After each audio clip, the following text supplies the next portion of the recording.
அனைவருக்கும் வணக்கம். அனைத்து பென்ஷன்தாரர்களுக்கும் ஒரு முக்கியமான செய்தி. அதாவது இபிஎஃப்ஓ லேட்டஸ்டான நியூஸ் வெளியிட்டிருக்காங்க. அதுல பணி ஓய்வுக்கு முன் எந்தெந்த சந்தர்ப்பங்கள்ல இபிஎஃப்ஓ தொகையை எடுக்க முடியும் அப்படிங்கிறதுக்கான புதிய நிபந்தனைகள் என்னென்ன அப்படிங்கறத இபிஎஃப்ஓ தெளிவா குறிப்பிட்டிருக்காங்க. அதை பத்தின முழு விளக்கத்தை இந்த வீடியோல பார்க்கலாம். ஸ்கிப் பண்ணாம கடைசி வரைக்கும் பாருங்க. நம்ம சேனலை சப்ஸ்கிரைப் பண்ணாதவங்க பண்ணி வச்சுக்கோங்க. நம்ம சேனல்ல சென்ட்ரல் மற்றும் ஸ்டேட் கவர்மெண்ட் சம்பந்தமான ஆல் அப்டேட்ஸ் போட்டுருவோம். அது மட்டும் இல்லாம பென்ஷன் சம்பந்தப்பட்ட முக்கியமான அப்டேட்ஸும் இருக்கும். மறக்காம சப்ஸ்கிரைப் பண்ணிருங்க. வாங்க வீடியோக்குள்ள போலாம். ஃபர்ஸ்ட் ஆஃப் ஆல் பாத்தீங்கன்னா, இபிஎஃப் கணக்கில் ஒரு குறிப்பிட்ட தொகையை டெபாசிட் செய்கிறீர்களா? அப்படி என்றால் இந்த பதிவு உங்களுக்கு மிக உதவியாக இருக்கும். ஊழியர்கள் தங்களோட கணக்குல டெபாசிட் செய்யும் அதே அளவு தொகையை நிறுவனமும் டெபாசிட் செய்கிறது. ஊழியர்கள் பணி ஓய்வுக்கு பிறகான அந்த காலத்திற்கான சேமிப்பை இபிஎஃப் கணக்கு கருதப்படுகிறது. பெரும்பாலும் இபிஎஃப் கணக்கில் உள்ள தொகை பணி ஓய்வுக்கு பிறகு எடுக்கப்படுகின்றது. எனினும் சில சமயங்கள்ல பணி ஓய்வுக்கு முன்னரும் இந்த தொகையை எடுக்கலாம். இபிஎஃப் தொகையை எப்போது எப்படி எவ்வளவு எடுக்க முடியும் என்று உங்களுக்கு தெரியுமா அப்படின்னு பாக்குற பட்சத்துல, ஊழியர்களோட வருங்கால வைப்பு நிதி அமைப்பு இதற்கான சில விதிகளை உருவாக்கி இருக்கு. அதை தான் நம்ம பார்க்க போறோம். அதுல பணி ஓய்வுக்கு முன் பாத்தீங்கன்னா எந்தெந்த சந்தர்ப்பங்கள்ல இபிஎஃப் தொகையினை எடுக்க முடியும், இதற்கான நிபந்தனைகள் என்ன, இவற்றை பத்தி தான் நம்ம பார்க்க போறோம். ஃபர்ஸ்ட் பாத்தீங்கன்னா, திருமணத்திற்காக இபிஎஃப் தொகையை எடுக்கலாம்.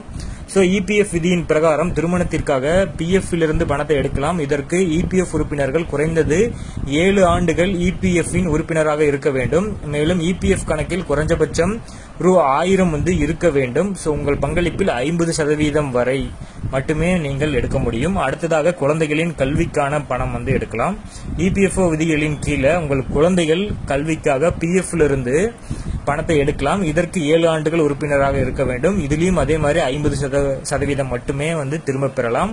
ஆனால் இந்த வசதி வாழ்நாளில் 3 முறை மட்டுமே கிடைக்கும்.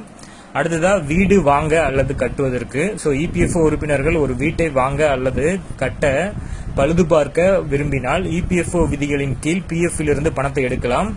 இதற்கு குறைந்தபட்சம் 5 ஆண்டுகள் இபிஎஃப் உறுப்பினராக இருக்க வேண்டியது அவசியம். வீடு பழுது பார்க்க, வீடு கட்ட 5 ஆண்டுகளுக்கு பிறகு இந்த பணத்தை எடுக்கலாம். அடுத்தது, மருத்துவ தேவைகளுக்கு. மருத்துவ தேவைகளுக்காக பிஎஃப் இருந்து பணம் எடுப்பதற்கான விதிகள் மிகவும் எளிமையானவை. இபிஎஃப்ஓ விதிகளின்படி 68J, அதாவது இபிஎஃப் சேர்ந்த உடனேயே கூட எந்த நேரத்திலும் வேண்டுமானாலும் இந்த தேவைக்காக இந்த பணத்தை எடுத்துக்கலாம். தேவைப்பட்டால் இந்த தேவைக்கு எத்தனை முறை வேண்டுமானாலும் பணம் எடுத்துக்கலாம். இதுக்கு நோ லிமிடேஷன். அடுத்தது, ஓய்வு பெறுவதற்கு முன்பு. இபிஎஃப்ஓ விதிகளின் பிரகாரம் ஊழியர்கள் ஓய்வு பெறுவதற்கு 1 வருடம் இருந்தால் அவர் தனது மொத்த பிஎஃப் நிதியிலிருந்து 90% வரை திரும்ப பெறலாம். இந்த வசதி ஒரு முறை மட்டுமே கிடைக்கும்.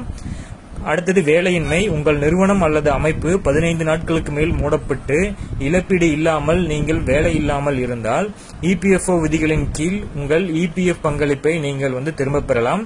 நீங்கள் தொடர்ந்து 2 மாதங்களுக்கு மேலாக சம்பளம் பெறவில்லை என்றால் உங்கள் பங்கையும் நீங்கள் திரும்ப பெறலாம் அப்படிங்கறதையும் சொல்லியிருக்காங்க. கடைசியா கடன்களை திரும்ப செலுத்துவதற்கு, அதாவது ஒரு வீடு வாங்க, கட்ட அல்லது பழுது பார்க்க கடன் வாங்கி இருந்தால் அதன் நிலுவையில் உள்ள அசல் மற்றும் வட்டியினை செலுத்த பிஎஃப் இருந்து பணத்தை எடுக்கலாம். அதாவது இபிஎஃப்ஓ விதிகளின் பிரகாரம் இதற்கு குறைஞ்சபட்சம் 10 ஆண்டுகள் இபிஎஃப் உறுப்பினர்களாக இருக்க வேண்டியது மிகவும் அவசியம். இந்த முக்கியமான காரணங்கள் எல்லாமே நீங்க ஓய்வுக்கு முன்பே இந்த பிஎஃப் பணத்தை பெறுவதற்கான வழிகள். இதை மறக்காம உங்க நண்பர்களுக்கும் கூட பணியாற்றக்கூடிய ஊழியர்களுக்கும் தெரிவிங்க. அது மட்டும் இல்லாம நம்ம சேனலை மறக்காம சப்ஸ்கிரைப் பண்ணி பக்கத்தில் இருக்கிற பெல் ஐக்கானையும் பிரஸ் பண்ணிக்கோங்க. அப்பதான் நான் போடக்கூடிய மத்திய அரசு மற்றும் மாநில அரசு ஊழியர்களுக்கான வீடியோ உங்களுக்கு உடனடியாக சேரும். தேங்க்யூ.